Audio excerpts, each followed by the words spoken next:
let's dig into a couple things. Maybe some of you saw on the news, this guy right here, Richard Spencer.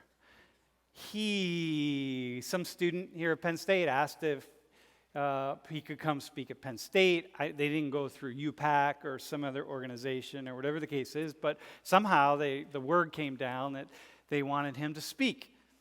And the president, our president, President Barron, said no. In fact, not only no, but, well, no, we can't, because it's a safety issue, because this guy has been identified as being supportive, a part of, I'm not sure, there are lots of things that he accepts and denies. It really gets complex. It's not just him, it's lots of other people in his movement, associated with white supremacist ideas, associated with neo-Nazi ideas, associated with just this idea of the necessity of there being a white nation state or a white area. I'm going to talk about it in a second. So there are lots of things that he accepts, and there are other things that he rejects. And I'm not going to go into it too deeply. I'm going to give you a few things that are part of this movement. It's called one thing that he's really started or initiated or helped to initiate is called the alt-right movement, the alternative right movement, alternative conservative movement in the United States. So much more, again, a complex mix of ideas. So they were really at the center of things down in Charlottesville a couple weeks ago. Now, one thing that's, I think, important that you need to understand from me as part of this class, or the way I approach this class, is I'm not here to politicize, and I'm not here to get you to be part of social movements or to engage in protests or do any of that stuff. I'm really here to do my best job of educating you to understand what the issues are, so that those of you who are really conservative or identify as conservative really understand what a conservative position is. Sam. And so that when you hold that position... Real quick, everybody with a laptop, put it away. Oh, yeah, dogs. If you want to be on a laptop, you got to be down in the front center. I forgot about that. So you got to be down on the front over here on the side if you want to have your laptop open. Otherwise, you can't have your laptop open. You can have your phones open. You can do whatever you want on your phones, but you can't have your laptop open because it's distracting. It's distracting, right? When the person in front of you is watching porn or something, you know what I mean? Playing video games. I don't know. What do people do? We actually had a dude watching porn in here a couple of years ago. I'm like, seriously? Seriously? I didn't know about it till the end of I don't know. I never found out. I didn't know who it was. But I'm like, oh, come on. There are times... That's called addiction. You know what I mean? One hand on your keyboard, one hand somewhere else. You know what I mean? It's like, jeez. And knowing most guys, or many guys, probably proud of it. Be like, yeah, okay. So anyway,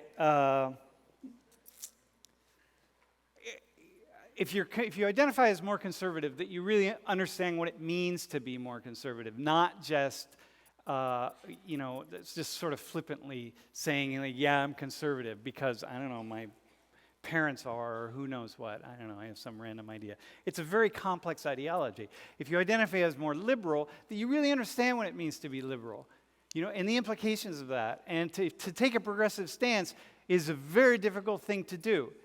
And so it's like calling yourself a Muslim or a Christian.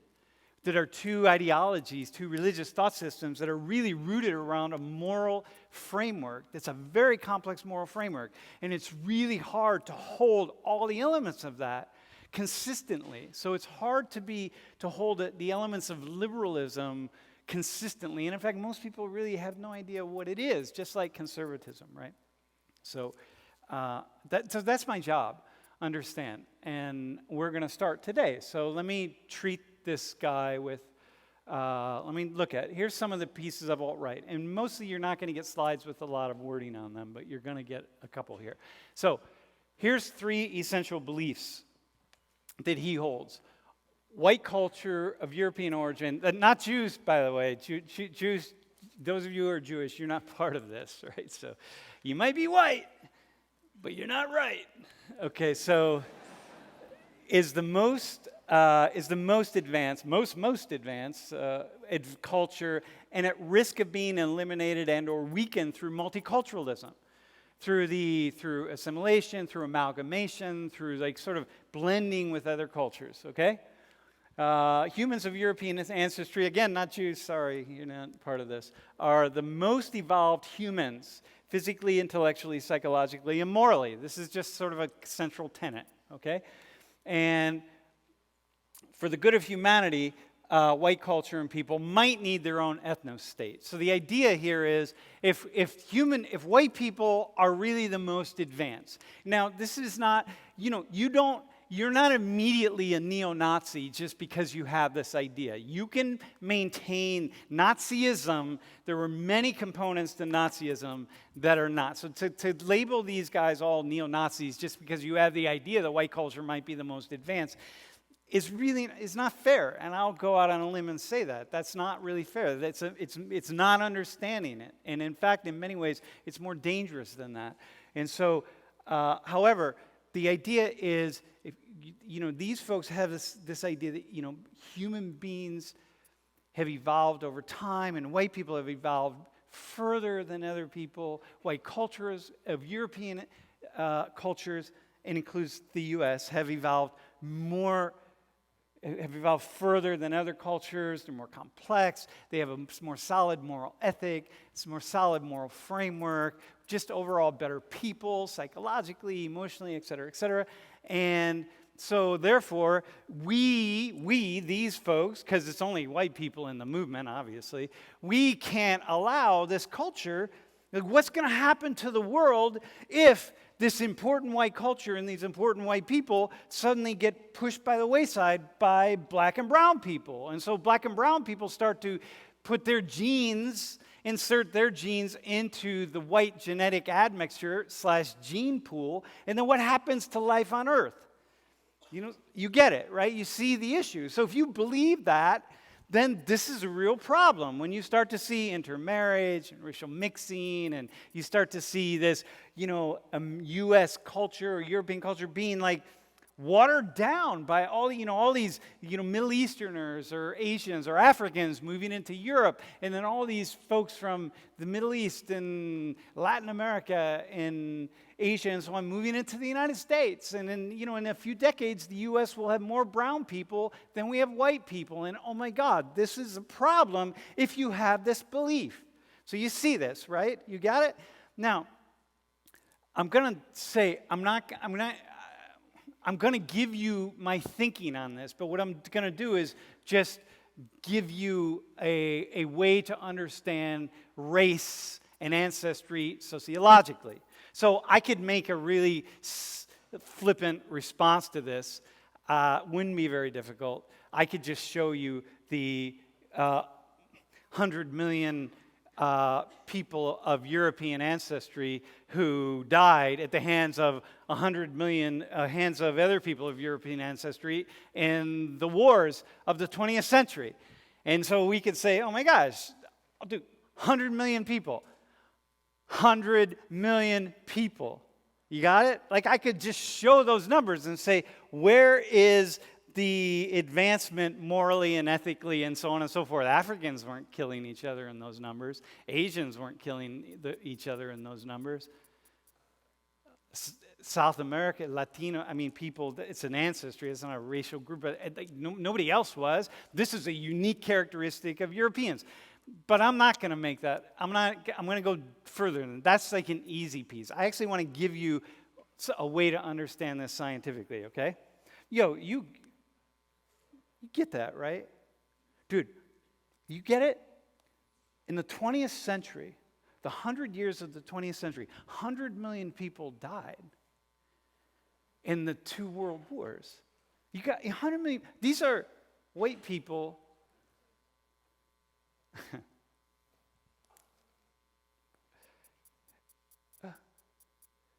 God, I'm going to say something.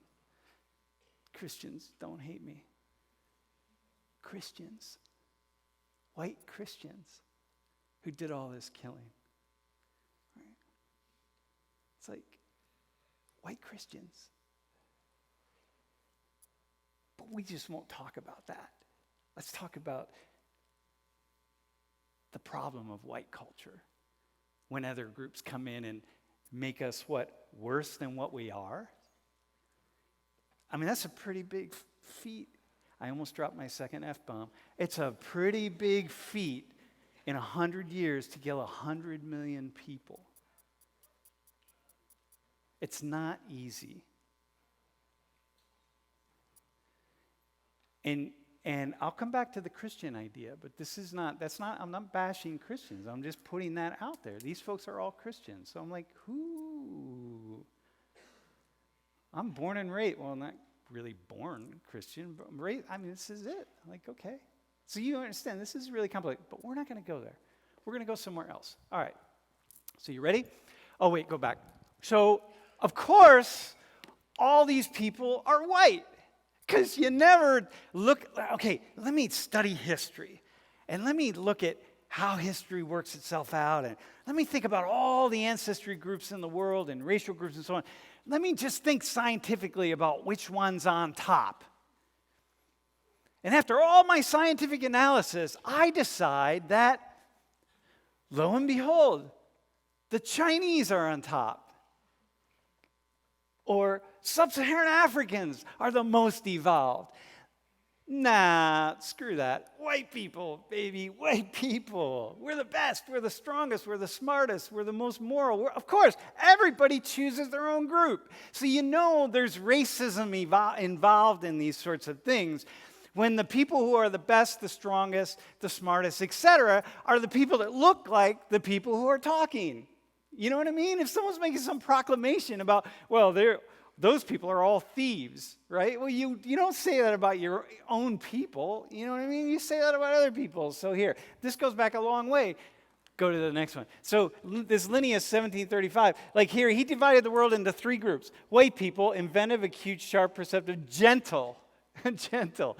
Slavery was such a gentle institution, right? Dark Asians and red Native Americans, severe, haughty, overbearing, covetous. That's what I'm thinking, covetous. Native Americans, they wanted to hold on to that land, so we had to slaughter those MFers. You know what I mean? Like, is that how it works? Governed by opinions. And then black Africans, indolent, lazy. Right? I love that. Negligent, crafty. They're really crafty. Because, we go over to sub-Saharan Africa and we capture them and we put them on these boats and they try to escape. But we're going to watch them because they're really crafty. And we're going to make sure they don't. Anoints themselves with grease. I don't know what that has to do with anything. And here we are. So this guy, guess what his ancestry was? Black? Brown? Red? No, he's white. Of course he's white. That's how it works. That's how it works, y'all, right? So understand when this is really a really, really good test for all of us. This is a really good test for all of us. When the people that we think are less than us don't look like us, then it's a good moment to question who we are and what we are. Just a thought. Follow it, don't follow it, it's all good. All right, next one. One thing before, there's a lot of questions on Twitter about the attendance. It starts Tuesday, so don't worry about it today. We'll start on Tuesday, and we'll have attendance sheets that will go through the back. So, all right, man. So you ready? Here's what you can do. We're going to do this alt-right test. So this is one of the. So these folks did some research on folks who were part of the alt-right movement, and they asked them. So you've seen this kind of image, right? You seen the image? On the left, obviously, are closest to the primates, and then this is the image of evolution, and you sort of go to the right, and people start walking up, right, and then you go to modern Homo sapiens, okay? Cool? And then they ask, okay, what percentage? 100 is most evolved, absolutely evolved, like right there where we need to go, meaning that you're not going to go any further. And 0 is like, it's like amoeba level, I guess, right? And so they asked, so these folks went out and they interviewed like 450 people from the alt-right movement who were part of the organization and talking to them, asking them lots of things, because they were trying to figure out exactly who you are and what you think, okay? And why are you so, in the words of the president of Penn State University, odious, repugnant? Why is it that the president of Penn State University would call your ideology odious and hateful and repugnant? Right? Why is that? How is that? Right? So these folks, this was a few weeks ago, or a month ago, I don't know when it was, but they said, well, let me at least go out and just find this out, see where people are. So they put a number here.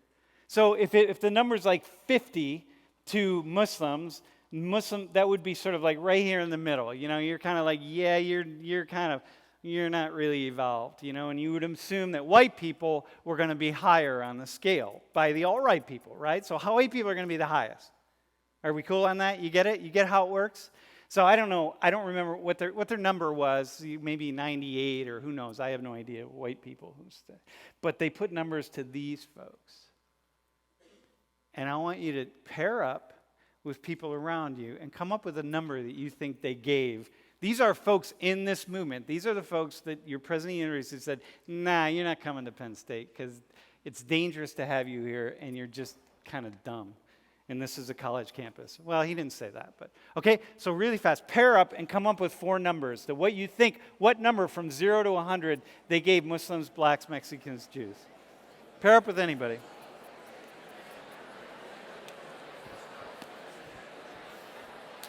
Are we good? Yeah, it's good.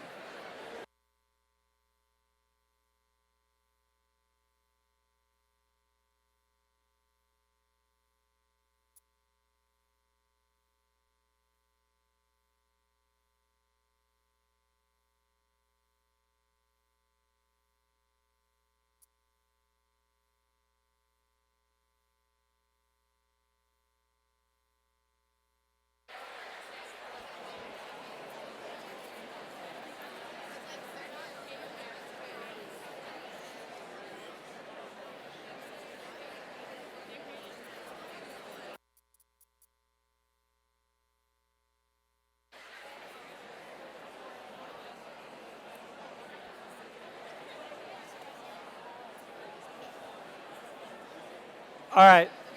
How are we rocking? All right. Let's, what'd you guys say for Muslims? What do you think they said?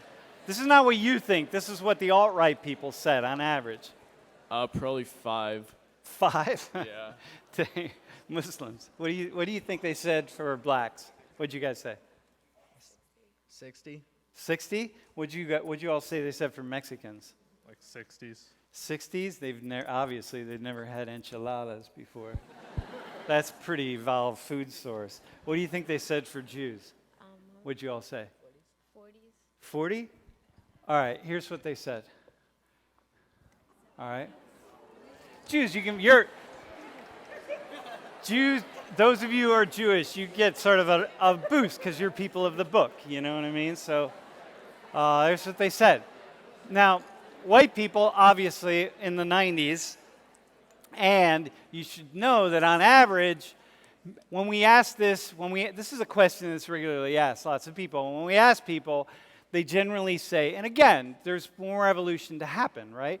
They generally say that every group falls in the high 80s to the 90s. So the alt-right folks are just scaling it way, way, way back. And it says something about like where we're at here, okay? All right, next one. So here's an issue. This is an image that we often see regarding evolution, right? Who's on the far right? White dudes. Yeah, of course. White people. Who made the image? White people. Because it's like white people, like this is when black and brown people often talk about white people just really not getting it. You're not thinking about it. You're just not engaged with the issues. This would be the kind of thing that we're talking about. Like, why is it a white guy? Well, here it is. Maybe there's this subconscious thing that white people have that we really are the most evolved. Some people, it's really conscious, like the alt-right folks. Other people, maybe it's kind of somewhere in our consciousness, maybe not in the forefront, but back a little bit. But the idea is this is the image that's most often presented for evolution. And this is not very old. I didn't reach back into the mid-1900s to find this. This is a fairly recent image. So what's it mean? It means like as you're thinking about evolution, and human beings evolved from primates with this image. It's like when we get to Neanderthals and then Homo sapiens and we're standing upright and then we pass through kind of a black guy, right? Because that guy's really not very different here, but he's a black guy. But notice they don't really put an afro on him. This guy looks like he more has an afro, so you just kind of have to mask it a little bit, but essentially that's kind of a black guy. And even though the skin color is essentially the same, but it's like, you really see it. And then you get up here to the white guy, the most evolved. It's no wonder so many black people don't accept evolution, because if you believe that evolution is an image like this, why would I believe a system that has white people as being the most evolved? Asians aren't even on here. It doesn't really matter. This is all Eurocentric. So even, next slide, when we're even playing around with it, here's a joke, right? It's still a white guy. It's just, there it is. And so what I want to do, let me show you something about this, because I think it really matters. I need volunteers. I need where's the Asian Hulk, man? Is he here? Dude, where are you? Dude. No, no, hang on. I'll hold tight. You're not. Okay, I need some. Let me just get volunteers. Let's use women now. Can I use you? And I need someone who is Asian, like you, and I need a white woman. How about you? So can you three stand up here real fast? Yeah, just stand up. So here's the deal. Can you stand right here facing that way? Like side by side? Yep. Side by side. No, stand right next. No, hang on, this way. This way. Yeah, my bad. No, it's confusing. No, all right. Okay, yeah, it is. All right. So here's the deal. What we have is this idea that evolution happens. It's a long process. So imagine this chain back here, right? That it's back here. We're at primates, and we're going to Neanderthals, and we're Homo sapiens, and so on. And then we get to here somewhere. And then something happens. Someone's got to be out front. But what happened, evolutionarily speaking, is that human beings, Homo sapiens, all evolved around the world. Essentially, the essential core components all happened at the same time. So when you see that picture, this is what you should see. Right here, when we see these differences, we have the Asiatic. What's your name? Hi, I'm Kristen. Kristen. And what's your name? Skylar. Skylar? Perfect white name. All right. Seriously. Do you have any siblings? Yeah, my brother's name is Justice. Justice? Dude, are your parents lawyers or something? Or No. just hip to pot smokers? You can say it. Probably. They are. No, they are. Trust me, right? They were when they named you, for sure. And what's your name? Brittany. Brittany? Mm-hmm. Okay, so what was it again? Kristen, Skylar, Brittany. Okay, so here, when you think about this vision and you think evolution, think this right here.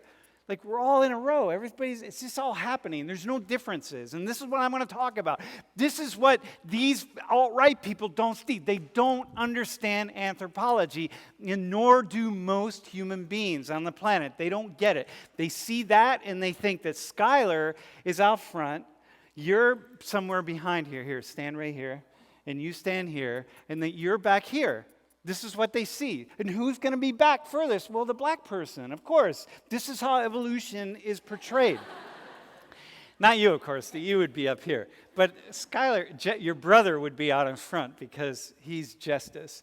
And so that would only be just. Anyway, so this is how we think about it, but it's not that. It's the side-by-side thing. And I don't have time to go into it here, but you got to understand anthropology, evolution, DNA, ancestry. It's really not that difficult, but we're going to be talking about it more as the class goes on, and I'm going to continue to talk about it today. Okay? Are we good on that?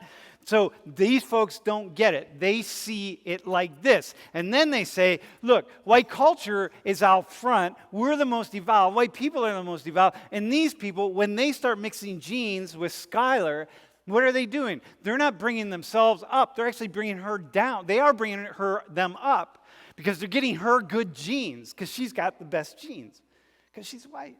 She's most evolved. She's the smartest, the strongest, the most clever, the most moral, the most ethical, all these things. So she's got the best possible genetic stock. So they're getting some of her genes, but also they're weakening her. They're bringing her down. So all the white people get taken down. So these folks are saying like, hey, we need our own space. Because if we don't get our own space, like our own ethno-state or something like that, we're going to just fall apart and humanity is going to get hurt in the process. Is that cool? You got that?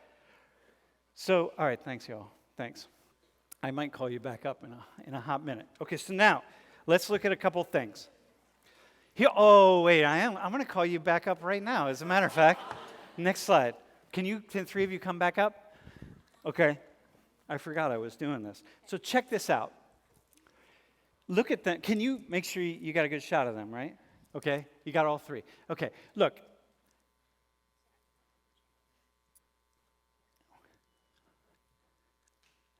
Evolution in life itself, and I'm going to talk to creationists in a hot minute. Okay, I haven't left you out. I got you. But evolution it's a trickster. Okay, it's a trickster. Because see how different they are? Think about DNA. Think about our genes, our genetic admixture. Those, you've all studied it at some level, right? Our genetic admixture, right? And think about the differences between them. But here's the problem. They're 99.9% the same. And a very small number of their genes, a very small number, are responsible for their external features. So when I look at them, I think, wow, you're all really different. And I think, genetically speaking, you're so different. Well, why wouldn't it be true that one then group of people that tends to have these genes, and I'm not even talking about all the mixture, right? So we'll get to that in a minute. But the people who tend to have genes that create people that look like Skylar, or people that look like Brittany. It's Brittany, right? It's Kristen, all right. Oh, you're Brittany, all right. And Kristen, or people that look like Brittany, why wouldn't it also be true that these people are smarter than, or more moral than, or more clever than, or less clever, or less smart, or whatever the case is, right? Because life itself is a trickster. Very few genes are responsible for the external features, but they're enough to really shift what has happened. And what has shifted in people, their differences, is really relatively recent. So we don't have enough time to make essential core differences between people, right? So we're gonna talk about this in lots of ways and how and why we have these physical differences. But dude, we're 99.9% the same. So to make a proclamation that people that look like Skylar and I are smarter or better or whatever the case is, to make that proclamation, to say there's something unique about us. Here, stand over here. That something happened in between us and them that separated us. To make that proclamation shows that you don't know anything about how DNA processes have adapted, how people have adapted over time in different ancestry groups and geographical regions. Because the truth is, human beings all evolved together into our central core consciousness and features of who we are, right? Essential. And then we started to break off to add these little slight features so that some people in her region have tighter curls in their hair or kinks in their hair. And so Kristen would end up with eyes like she has. And look at Brittany's eyes and Kristen's eyes. Can you get a close-up on that? Put your heads close together. They're not that different. They're not that different, right? But they're very different than Skylar's eyes. So look at Skylar's eyes and Brittany's eyes. They're very different.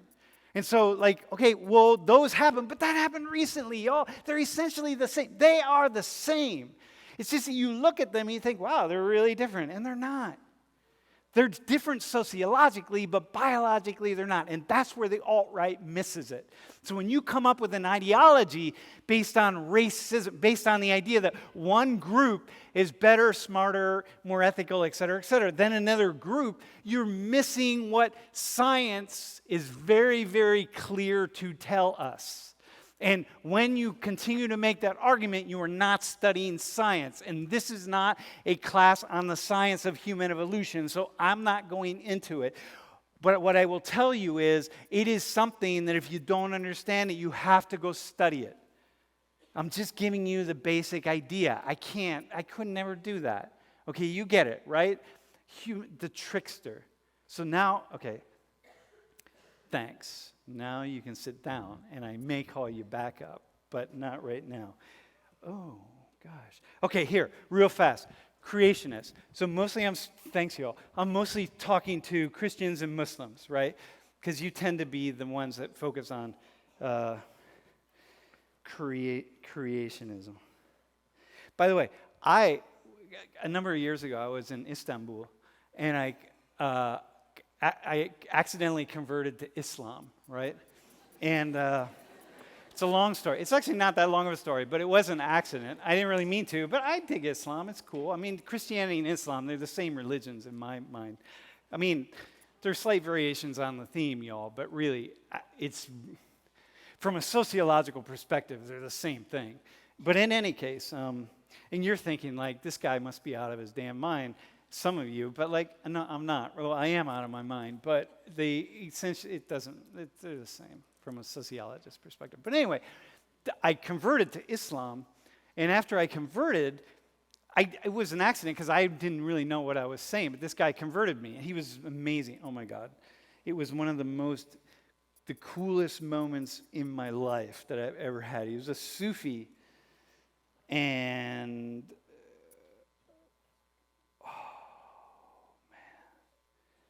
like Sufis. He was a whirling dervish, right? And he had this group. And the dervishes, let me just tell you about this, right? You know, we're hitting a pause on class, okay? Pause. This is Sam, this is just a mini teaching, just to open something, right? So, I'm fascinated with God. God and I, we just have been arguing my whole life, and mostly she just kind of leaves me to my own devices, and I just leave her to her own devices. And yes, God is a woman, clearly. Right? Oh no, God's neither male nor female. Well, good, then stop referring to God as a he, right? If that's what you think, just spend a week referring to God as a she and see what happens. But God gave birth to the world. Women give birth, so God must be a female. So, okay. So anyway, she and I have this long-standing argument that we have. But nonetheless, and let me just tell you my story. So I wanted to meet Sufis because Sufism is this really, really cool, mystical component of Islam. And, oh, dudes, don't forget to turn your phone off. And so, just like in Christianity, where Jesus said, follow me to get to God. Basically, what he was saying, his whole teachings are about reducing the ego and eliminating the ego. And just be with other people. Don't build yourself up. Build yourself down. Feed the poor and be with the poor and don't seek power and do this and be nice and be kind and all of these things, which is like reduce the ego, eliminate it, shrink it. So you just be one. You follow the steps of Christ. And then you be like Christ and you be godlike. And it's an amazing path when you do that. I mean, holy smokes. Don't seek power and fame and all that kind of stuff. Like Jesus would not be digging on the Kardashian route. You know what I mean? So in any case, in Islam, in Sufism, it's the same thing. The goal of Sufism is to shrink the ego so that you become one with God. And so they do this thing called whirling. And whirling is like meditating. So if you meditate, those of you who have practiced kind of meditation or Buddhist, or those of you who have had some mystical experience, you can go to this really amazing place. But they whirl. And they have this, and I'm not going to go into the names of everything, but there are two things. The one hand goes up to the heavens because you're connected to God. And the other hand goes down to the earth because you're grounded with humanity. The hat what's the cap that they wear looks like a tombstone because that represents their own tombstone, which is the death of their ego. And then they whirl, and they whirl really fast. And they have these outfits that are like these like it would be like dresses, men and women, and they whirl really fast, and you get into like a trance state.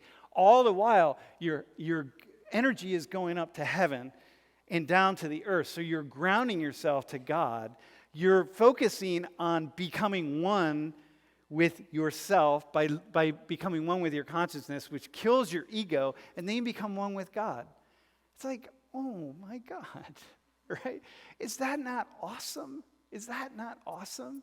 And then you walk through the world. So I met this guy, and I wanted to find a Sufi, because I was in Turkey, and I'm like, I got to find.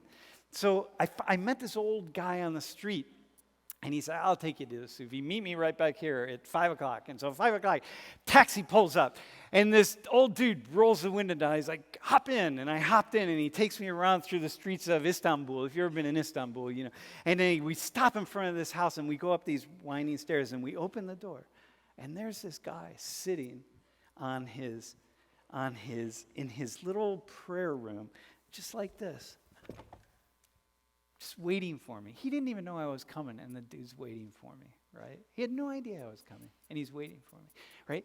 And right ahead of him is a little window, and the minaret of the mosque, one of the central mosques in Istanbul, is right outside his window, and there's a crescent moon, and oh my God. And I sit down in front of this guy. I don't speak Turkish or Arabic. He speaks both.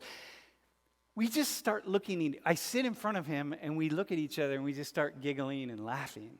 And our eyes connected, and we were like that for about 2 hours, man. I'm telling you, I just was transported into another place. And then he says, repeat after me. And I had no idea he was saying this, but this is what he said, and I knew he was saying it, so I just repeated after him. And when we got done, he says, okay, you're a Muslim. And he's speaking in Turkish. And I'm like, and I didn't know that's what he said, but I knew what he said. In the end, the old guy who spoke broken English, he said, yeah, you're Muslim now. So he named me Suleiman and invited me back the next day for one of his rituals. And I came back, and I'm like, okay, I'm Muslim. But then he said something. This is how it fits to this class. He said, well, you can't believe in evolution. And the guy was able to translate that. And I said, okay, ain't gonna happen. So, yeah, he still thinks I'm a Muslim. Well, maybe I am. I guess I am. I don't know. But I don't believe in evolution, so I'm also a Christian. I don't know what I am. Anyway, I'm a little bit of everything. So listen, that's my long story. So, Christians, here's the deal. I don't know if there's a God who created all of this. I really don't know. I'm just a tiny little ant who's tried to get there in a variety of ways. Some natural, some through artificial or plant-based materials. Some of them look like mushrooms, and some of them look like little brown, little green bushes. I've tried to get there my whole life, and I have no idea. Maybe there is. And maybe God created this whole thing, and maybe it was like 5,000 years ago, and I don't know. I do know that if you go to the next slide. No, go ahead. Go to the next one. I know that this is last semester's class, and this is what you would be if I had asked you these questions, that about 20% of you are creationists. You believe that God created humans in their present form. About 20% of you. I know that's true. That class and this class, it's the same. It's the same every year. So maybe God did, maybe she did, I don't know. 40% of you believe that humans evolved, but God guided the process, maybe so. And 20% believe that humans evolved and God didn't guide the process. There's a God. And then, 15% of you are heathens. You just don't believe in God. Oh, wait, you're going to get what's coming to you. All right.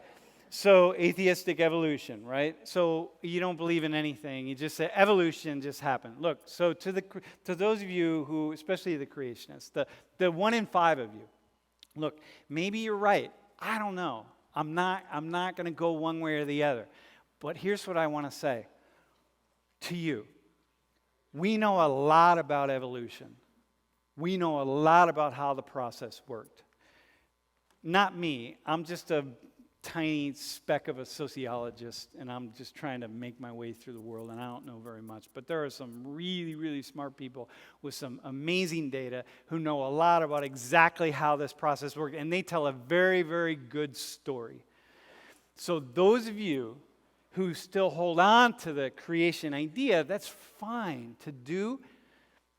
I just want to let you know there's another story that's really, really powerful and thoughtful, and you really probably want to at least learn what it is, so that when you say, I'm a creationist, you have something to respond to regarding evolution. Okay? Now, those of you who believe purely in evolution, the same isn't necessarily true for you because, well, give some thought to creation, but there's no evidence for creation. I mean, there's nothing. We don't have any fossil record. We have nothing. All we have are books that people wrote that we believe in based on faith. And faith is important, and faith is a wonderful thing, but it's not based on science. It's based on faith. And that's good, and that's lovely. Oh my God, hold on to your faith. But it's a little bit different. Okay, are we cool on that?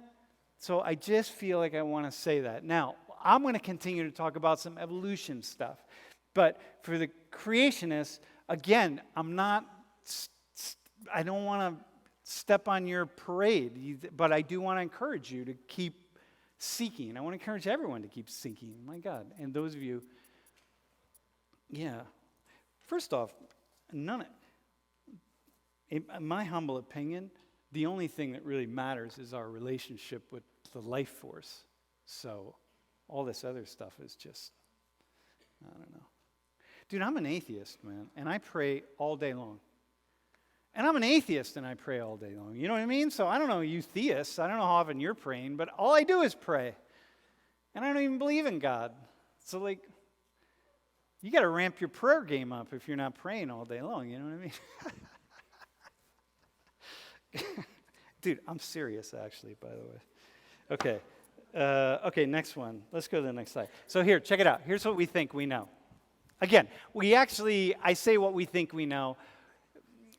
We have a pretty darn good idea that this is kind of what happened. The numbers change a little bit, but, the years, because we get better. We get more sort of, anyway, but we think that human beings first started walking upright here, right around Ethiopia. And last year I was in Ethiopia a couple of times, and I got to see the bones of Lucy.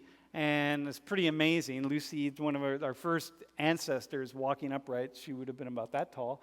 And anyway, and then humans started to move out around different areas. And as they move out and they travel to different geographic regions, we encounter different climates. And as we encounter different climates, then our bodies have to adapt. Got it? The bodies adapt because you would got to adapt to climates in some way. Just like my body adapted this summer. I spent 4 weeks in intense sun this summer, so my body started to get darker. Produces melanin. Melanin is this kind of natural sun blocker, but or to protector, but it turns my skin. So here, for example, let's go here. So here's geographic distribution of pigmentation. And so here's the equator going right across here. And notice that we tend to see darker skin around the equator. Now, mind you, these are all many new migrants. But here we go, darker skin. The closer you are to the equator, the darker your skin, right? So melanin, we have this pigmentation, turns the skin brown. It's also a protector. Like, look, evolution, human beings, as we started to walk upright, we adapted in hot climates by losing our hair. If you had thick hair, you can't be in dark climates. Like, you can't be, because the sun, you need to develop your sweat glands, you need to get rid of your hair, you need to be able to sweat, you need all sorts of things to happen, or your body can't survive in that climate. Okay, cool? You got it? It's very simple. So people move. In this climate, we have one kind of people, but as we move out of this climate, then the body adapts. And the body then needs to adapt in different ways. So here, you need a natural protection from the sun. And as you move away, you need to protect yourself of UV rays in particular, because UV rays, like skin cancer isn't just a recent thing.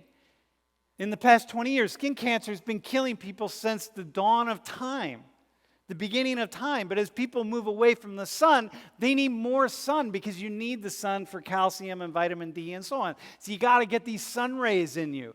But you can't have too many sun rays. So the further north you go, the further south you go, naturally melanin decreases and other pigmentations emerge which don't protect the skin in the same way, and you're getting more sun, more UV rays into your skin, producing more calcium, more vitamin D. All the good stuff is happening to us, but it's also lightening our skin.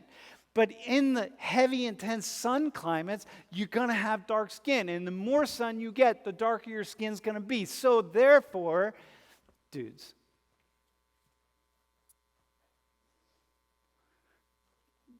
can you volunteer? All right, you ready? What's your name? Melanie. Melanie, perfect. Stand up. Pick out the darkest skinned person in the class. All right. It's gonna be somebody who you like that. Yeah, no, yeah, it'll be someone who you can't even see. They're so dark. They're just like. Okay. Yeah, I think it's that guy over there. Well, hang on though. You gotta look a little. Okay. I'm not wearing my glasses. Oh, you're not wearing your glasses? That's what I can see. Oh, don't. Wait, how's it feel picking out the darkest skinned person in the class, by the way? As a white one. What's your name, Melanie? Melanie. How is that? I'm very comfortable with that kind of stuff, so it doesn't Yeah? really bother me. Yeah. Yeah? Dude, are you comfortable with it? I don't think. I don't know. What do you mean you're comfortable? Oh, I see.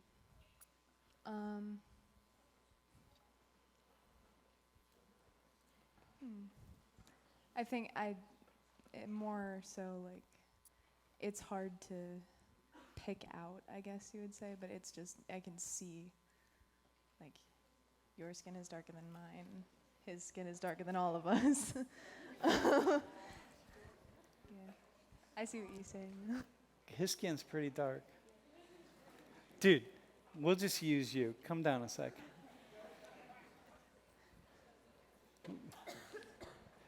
Wait, hang on. Smile for me once. All right, there you are. Okay. Now I can see you, right?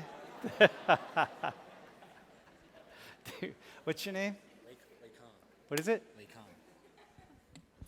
Lacan. I'm Here, Nigerian. come down to the front. Right? Both of you. Here, come down, man. Lacan? Yeah. How do you spell it? Lekan. Lekan? Yeah. So we're speaking of the mic, though. Uh-huh. And where are you from? Nigeria. Nigeria? Yes, sir. And what's your last name? Ojo.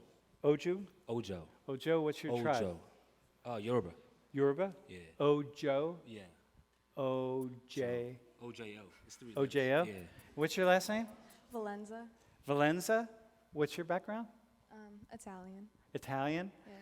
So listen, how do you feel being identified as the darkest skin? Do people always see you as having the darkest skin? I mean, not in Nigeria, it's a little different, but, well, how are you in Nigeria compared to other Nigerians? Honestly, I haven't been back yet since I was 8. Seriously? Yes, sir. When are you going to go back, dog? Maybe when I graduate or something. Dude, we got to get this guy back to Nigeria. How come you haven't been back? All right, dude. How is it having really dark skin, by the way? I got darker over the summer, actually. You did? Yeah, I was playing soccer. Yeah? Yeah. So you got, how much darker did you get? About, I'd say like 5% more. Did you? Not. Would Melanie have noticed at all? She probably would have asked. I remember I had a black friend. We used to. He was pretty dark, not as dark as you, but pretty dark. And I remember one time we were playing basketball all day long. He's like, "Oh man, I gotta get out of the sun. I'm getting sunburned." And I'm looking at him, dude, seriously? He's like, "Yeah, man, look at my skin. It's all sunburned." And I'm like, He was like, yeah, you trying to fight? dude, pulling his shirt up, going, "Where's the damn?" All right, I got you, dog. But this is like what we were talking about yesterday, by the way. So with those people who are Chinese and Korean, it's like you don't notice differences, but when you live among a group of people, you see the subtle differences, right? Like, so you know you got a little darker. Yes. Even though, like, if she got sunburn, you would know. Yeah, of course. you get tanned at all? Because you're Italian? Yes, but I'm very pasty. Do you have Italians in your family who are really, really dark? Are they racist too? I think it goes along with generation, but like it gets more racist as you get older. Because because you know that all of that blood in southern Italy here is sub-Saharan African blood. When we do DNA testing, this is for the Italians out there. Those of you that have that really racist Italian uncle or grandfather or grandmother or something, you can use this on them. In fact, you can just show them the clip. I'll speak to them. Listen, racist Italian uncles or grandmothers or grandfathers. Why do you think you get so dark in the summertime? It's because you're black. And like this guy here, this guy here is in your gene pool. Because what we see when we do DNA testing on Southern Italians, what we see is all of this sub-Saharan African blood, and it explains the dark skin, especially in the summertime, right? And so it's like, okay, I mean, it's always interesting. You always have, for me, the Italians who are like the most racist are always the ones that get the most dark, and I always get really happy knowing that you're also the most black. Okay, most African. Anyway, bro, so here's the issue. The thing is, here's where this is white supremacy for a second, okay? Now, I'm using white supremacy, and I don't want to use this like white supremacy, like neo-Nazi white supremacy. No. Look, we live in a culture that emerged, and this is where Richard Spencer is largely correct, okay? That the U.S. has historically been controlled by, run by, created by white people of European ancestry, okay? He's not thinking, forget about the role of all of the millions and probably billions of hours of labor given to the creation of the United States by Africans and African slaves, free labor, I should add, and forget about genocide of Native Americans, and forget about all these things. There's a sense in which, yes, the U.S. has been largely a white country, okay? But what you miss is that it's also white people create a country that really matches their own needs. So like when people made Band-Aids the first time, we made Band-Aids to match skin like ours. So, you know, when Johnson & Johnson made the first Band-Aids, they made them Caucasian, quote, white skin colored, so a little bit off-white. They weren't white like her shirt, like his shirt, but they did match our skin. They didn't say, oh, wait, hang on, but we have X number of dark-skinned people in this country, so we need also some dark-skinned Band-Aids, because, you know, it's like, nah, that's white supremacy. It's not always of evil intent. It just is. It's part of it, okay? So let me give you another one. All the ads that say, hey, it's Melanie, right? Melanie, don't get too much sun. Don't get too dark. You'll get skin cancer. This is a problem. What about Lacan, right? Lacan. What about Lacan? You know what the message is? What's the message to you, bro? What message should you be getting about the sun? Because you're in a northern climate, right? You're not in Nigeria right now. What message should you be getting? Honestly, don't know. What message? What do you think? He needs sun. No, it's not the same one. He needs sun. Do you need sun? The problem is you need more sun than she needs. Her and I, fairly quickly, we can go out in the sun and we can get the UV rays that we need for calcium and vitamin D and so forth. You need more time in the sun to get it because you have this protection here, this melanin. It's actually blocking the UV rays and it's blocking the production of calcium and vitamin D and so on much more than it is for us. And so the message for dark-skinned people in cold climates would be, make sure you get enough sun, especially in the wintertime. Like, you got to get out there. You got to make sure you get those UV rays. For us, on a sunny day in the middle of winter, we can just pretty quickly just get what we need. You get it? That's like a public service announcement that we don't have for dark-skinned people, that we should have. You see how that flips around? So, dude, here's the deal. Lacan, dude. Lacan. If he didn't have dark skin, if his ancestors didn't have dark skin, he wouldn't be here. They would not have successfully passed their genes on to future generations, and he wouldn't be standing here today. It's his dark skin, the dark skin of his ancestors that got passed on through his DNA admixture that allowed him, ultimately, those genes to survive and him to be here today. So, like, those of you who are really dark skinned, look at, because there's this whole thing about people wanting lighter skin. Like, how often do you see pictures of Beyonce looking dark? Shit, I see pictures of Beyonce looking as white as she looks. I'm like, it's okay to be dark, y'all, right? It's good.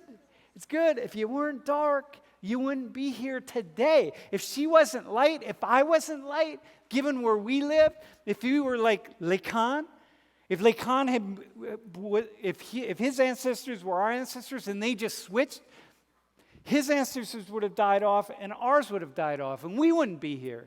So our ancestors needed the lighter skin to get all of the UV rays that we needed for calcium, vitamin D, and so on. And his ancestors needed the dark skin to protect him from those UV rays that they're cancerous and they kill. You got it, right? You see that? And so this is this balance thing. We all want to have something other than what we have, right? Like, dark-skinned people, especially Asians, y'all, right? We're going to come back to this, but all this light-skinned stuff among Asians, y'all want lighter skin, and white people, we want dark skin, but we don't, not too dark, though. You know what I mean? Seriously, white people, how often do you get a tan? And people say, wow, you look really good. You look really healthy. Fuck, what is that? But don't look, but don't bring Lacan home as your boyfriend. You know what I mean? That's a little bit too healthy right there. Like, you know what I mean? Wow. So a little bit dark. We're digging the dark, but not the real dark. You know what I mean? But we don't have to mix the genes in together. But like, so what is that? What is that? Do you get, when you get a tan, what do people say? Speaking of the mic. I'm normally very pale in the winter, so like they say, my family says that I look good, or my friends say that I look dark. Yeah, but pale though, for other cultures, people are trying to get pale, man. Putting skin whitener cream. Here, check this out right here. Hold on, let me show you something real fast.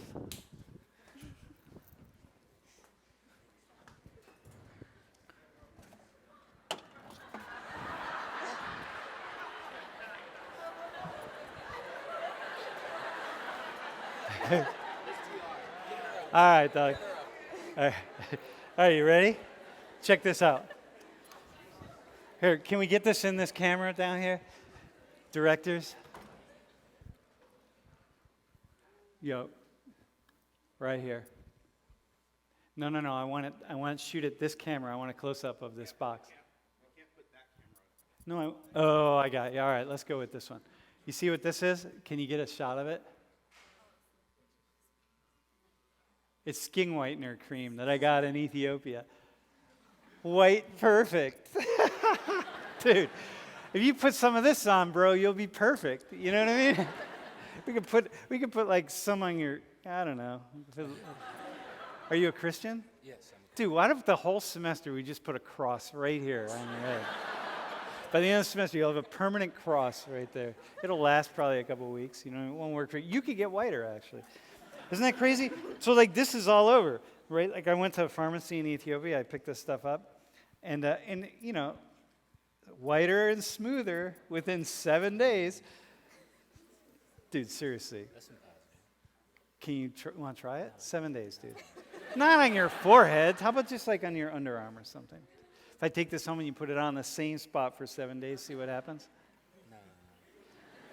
Anyone want to do it? Any really dark-skinned people? Nah, dude, you're not dark enough. Anybody want to do it? Just like on the underarm? Dude, do we have somebody? Who wants to do it? Why don't we just force Lacan to do it? You know what I mean? Shit. Someone come down after class. We'll do it. All right. Anyway, so that's what we're dealing with here. So this is kind of the science of it, right? You see? And so this is the evolutionary piece. All right. Anything else you want to say, bro? No. All right. Thanks, Mom. Thanks, y'all. Thanks. All right. And I need I need 2 more volunteers. I want to show you something else. Now, I need someone with who has really, really tightly kinked hair. We're going to stay with hair and tightly kinked hair. Who's got like super tight kinks? Anyone have a fro still? Like fros are coming back, I know. But who has really tightly kinked hair? No, like real tight kinks. It doesn't have to be like, who's got a fro? Anyone have a fro? Wait. Yeah, it could be white too. It doesn't really matter. Who's got the biggest fro? I don't want, black people, are we not, like, what's wrong with the fros, man? Wait. Anybody have a fro? Might be you. Yeah, you're going to be. It's not a big fro, but it's close enough. All right. And then I need someone with straight hair. All right. So what's your name? Adana. Adana. Okay, look at Adana's fur. Can I touch your hair, Adana? Yes. It's part. If you're not black, don't try this at home, all right? I'm demonstrating. Always ask first.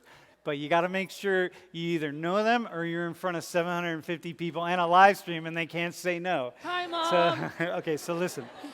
So here's the deal. Do you know why your hair is, so your hair is pretty tight. I can touch it, right? We're cool? Your hair is pretty tightly kinked, right? You know why? You know what it's about? It might be because of moisture, I think. What else? Yeah, what? Tell me the story. I really don't know. Your ancestors had tightly kinked hair and twisted, kinked. There are lots of words for it, but they're really, if you look at your hair up close, it's closest thing to really understanding it or seeing what it is like a kink in it, right? So your ancestors had hair like this, and my ancestors had hair like this, and there's a reason that DNA marker continued on through you. So something to do with moisture, maybe? Yeah. Somebody else? Who's got it down? Wait, hang on. Can you go ahead? Can you stand up too? Well, we'll see if you get the question right first, and then we'll stand up.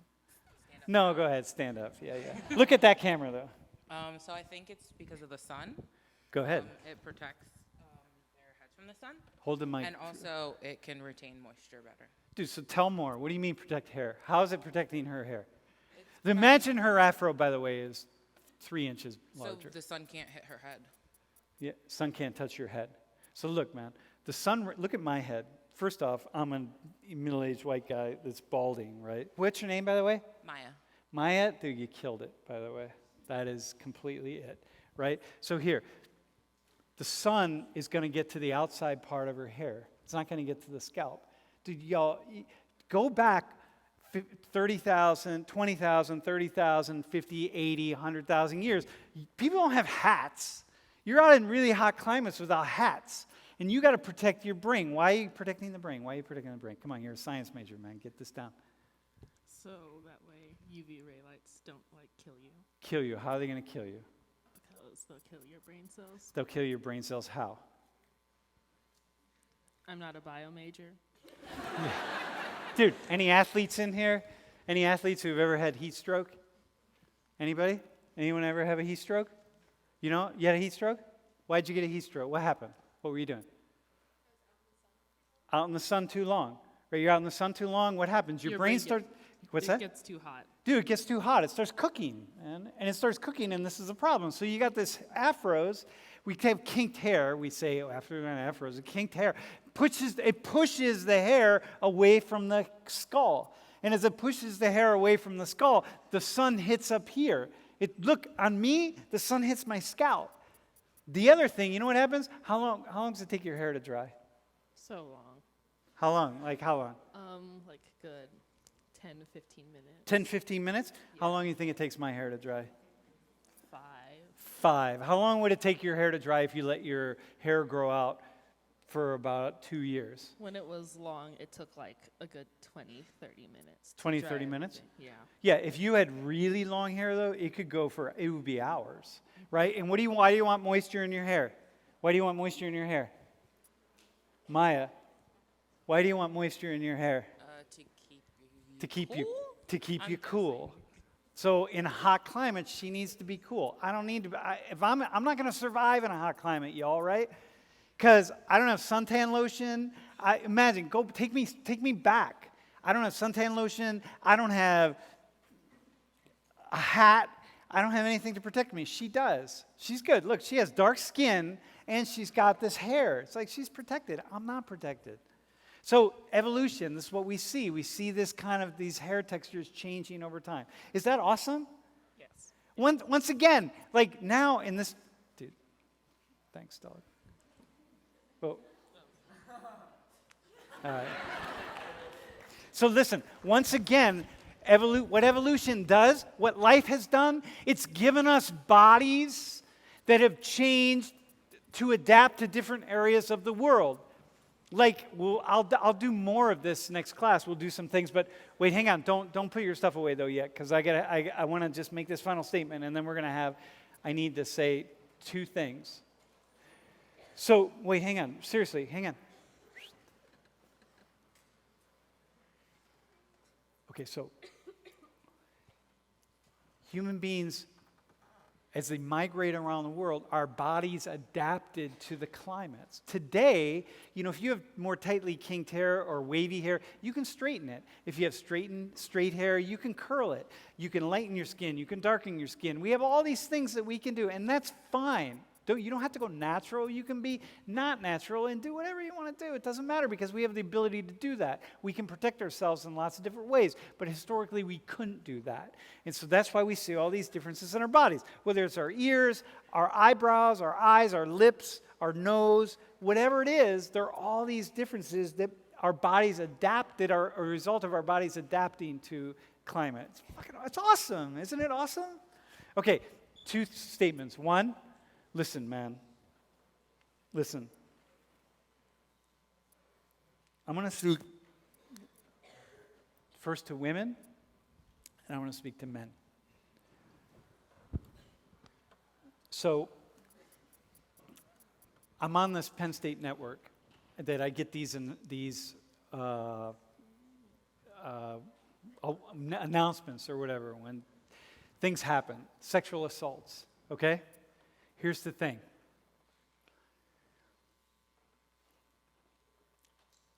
Always at the bottom of the announcement or the text that I get, the warning, it always says something about women, like it's a statement to women to like protect yourselves or be careful or whatever, right? I just want to reverse that a second and put a statement out to men. Be cool. Like, don't, not be cool. Like, come on, man. Just, if you feel like you got to get to the place where it's unsafe or whatever, just go home and masturbate. You know what I mean? No, hang on. I don't mean that to be funny. I mean, really, enough of the sexual assault stuff, okay? Seriously, just enough. And you don't need to get so drunk that you don't know what's going on. Like, come on, man. It's like this drinking thing is out of control. Smoke weed or something. You can't, but that's the second. The third thing I want to say is, don't forget, discussion groups start next week. And if you need to see Lauren, come down to the front. She'll come down.